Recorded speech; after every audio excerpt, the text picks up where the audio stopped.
এক বাদশাহ সফরে বের হয়ে দেখতে পেলেন একজন রাখাল হেঁটে আসছে, আর তার পেছনে অনেকগুলো ছাগল সারিবদ্ধ হয়ে লাইন ধরে খুবই সুশৃঙ্খল ভাবে হেঁটে আসছে। এই দৃশ্য দেখে বাদশাহ খুবই আশ্চর্য হয়ে সেই রাখালকে জিজ্ঞেস করলেন, কি ব্যাপার, এই অসভ্য ছাগলগুলোকে তুমি সভ্য বানাইছো কেমনে?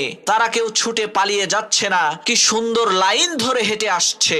তখন সেই রাখাল বলল, মহামান্বিত বাদশাহ, আমার এই ছাগলগুলোর মধ্য থেকে যে লাইন থেকে বের হয়ে যায় তাকে এমন পিটুনি দেই ভবিষ্যতে সে আর কখনোই লাইন থেকে বের তো হয়ই না, বরং ওই একটা ছাগলকে পিটুনি খেতে দেখে বাকি সবগুলো ছাগল ঠিক হয়ে যায়। রাখালের এই কথা শুনে বাদশা বলল, তোমার এই অসভ্য ছাগলগুলোকে যেইভাবে তুমি সভ্য বানিয়েছো, ঠিক একই ভাবে আমার এই দেশের অসভ্য মানুষগুলোকে তুমি কি সভ্য বানাতে পারবে? রাখাল বলল, হ্যাঁ পারবো। বাদশা বলল, তাহলে আজ থেকে তুমি প্রধান বিচারপতির দায়িত্ব পালন করবা। পরের